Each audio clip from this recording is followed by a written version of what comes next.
美国总统拜登将在加州圣迭戈美国海军基地与英国首相苏纳克和澳大利亚总理阿尔巴尼斯举行会晤。媒体披露，3国领导人将在奥库斯框架下讨论共享最保密的核技术事宜，还将于下周公布为澳大利亚建造核潜艇的计划。对此，中方9号再次重申立场，敦促美英澳3国摒弃冷战思维和零和博弈，忠实履行国际义务，多做有利于地区和平稳定的事情。 On Monday, there will be a meeting of the AUKUS partners between myself, President Biden, and Prime Minister Sunak. I look forward to announcing those details. They will be announced in the appropriate way. 尽管阿尔巴尼斯对核潜艇计划守口如瓶，但媒体已经提前曝光了几个不同的方案。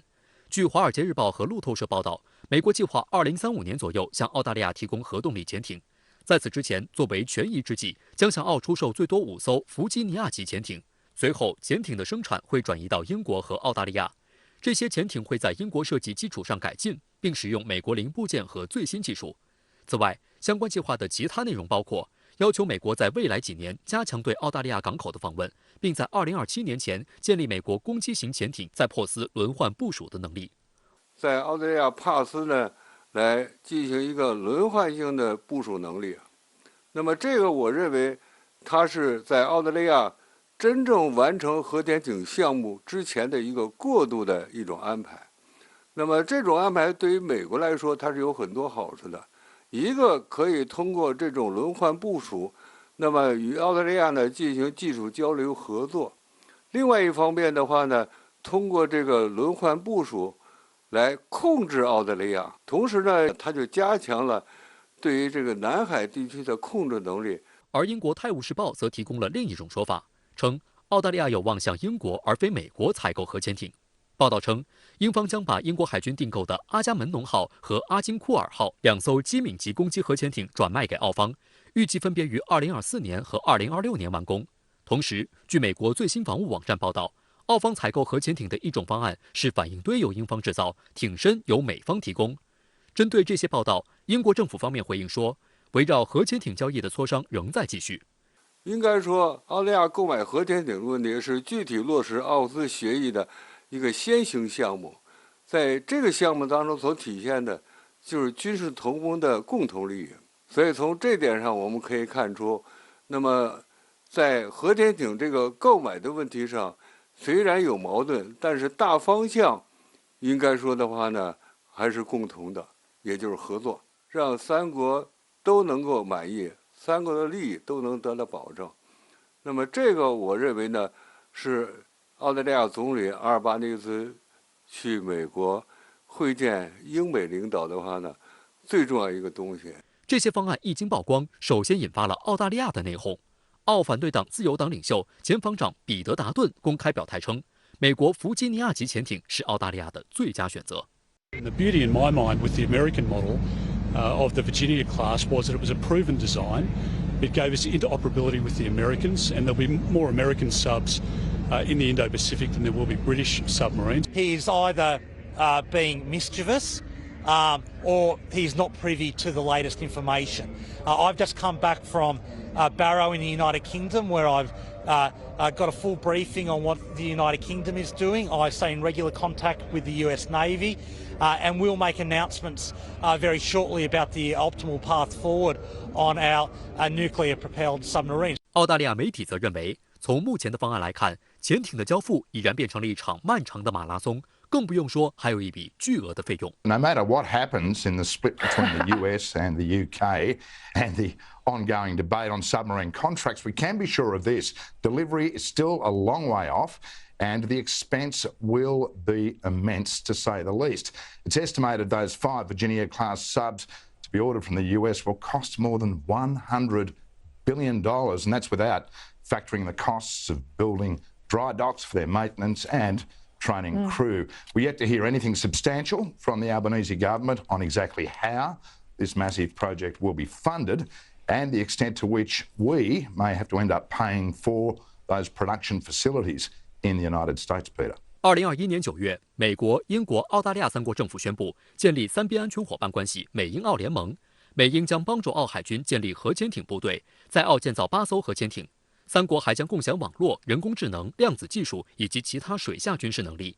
一些国际军控专家指出，美英帮助澳大利亚建核潜艇存在核材料和核技术扩散风险，将冲击全球核不扩散机制。不过，根据奥库斯协议的最初版本，3国之间尚未就如何具体实施这项协议达成一致。法新社8号称，该协议令澳大利亚的地区近邻们担忧，印尼和马来西亚都质疑它可能会引发亚太地区核军备竞赛。在3月9号的中国外交部例行记者会上，发言人毛宁回应最新曝光的美英澳潜艇合作方案时表示，我们认为3国合作构成严重的核扩散风险，冲击国际核不扩散体系，刺激军备竞赛，破坏亚太地区的和平稳定，受到地区国家和国际社会的普遍质疑和反对。我们敦促美英澳3国摒弃冷战思维和零和博弈，忠实履行国际义务，多做有利于地区和平稳定的事情。上周，法国总统马克龙开启了访问加蓬、安哥拉、刚果布和刚果金的非洲4国行程。然而，在此次非洲之行的最后一站，马克龙遭遇了尴尬时刻。在新闻发布会现场，他竟然和刚果金总统当场吵起来了。马克龙声称法国对刚果金国内的动荡现状没有责任，还指责刚果金政府无能。而刚果金总统则反对法国必须停止对非洲居高临下的态度。据非洲新闻台当地时间3月5号报道，法国总统马克龙4号到访刚果金，并与该国总统菲利克斯·齐塞克迪举行联合新闻发布会。两人在会上谈及刚果金东部地区的动荡局势。齐塞克迪表示，动荡局势已经造成近700万人流离失所，并敦促马克龙对卢旺达实施国际制裁。但马克龙没有直接回应齐塞克迪的要求，只是称法国会忠实于作为刚果金坚定盟友的角色，捍卫其领土完整和主权。齐塞克迪又谈到1994年的卢旺达大屠杀事件，马克龙当即反驳称，法国对刚果金国内动荡现状没有责任。1994, c'est pas la faute de la France, pardon de le dire dans des termes aussi crus. Vous n'avez pas été capable de restaurer la souveraineté.Ni militaire, ni sécuritaire, ni administratif de votre pays. C'est aussi une réalité. Il ne faut pas chercher des coupables à l'extérieur de cette affaire. 此后，两人的言辞愈发激烈。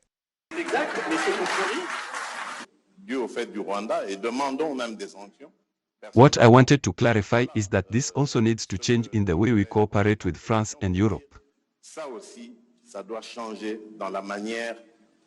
Look at us differently by respecting us and considering us as true partners.En nous respectant, en nous considérant comme and not always with a paternalistic gaze, with the idea of always knowing what's best for us, but not for us. 现场随即爆发阵阵掌声。这一插曲为马克龙的非洲行蒙上了一层阴影。法国索邦大学国际关系学者阿尔诺直接指出，马克龙违背了许多国事访问中本该遵循的礼仪规则，特别是应该尊重东道主和避免使用如此激烈或谴责性的表达。分析认为，恰恰是这场争吵暴露了法国意图经营非洲面临的困局。在此次出发访问非洲4国前，马克龙发表声明称，法国不能再把非洲大陆当作自家后院，应与非洲国家建立一种新的平衡的关系，展现出极为谦逊的态度。法国《费加罗报》指出，马克龙为自己辩护，称自己是坚定的盟友，但又说法国不需要充当救世主来提供解决方案。这一点没有说服力，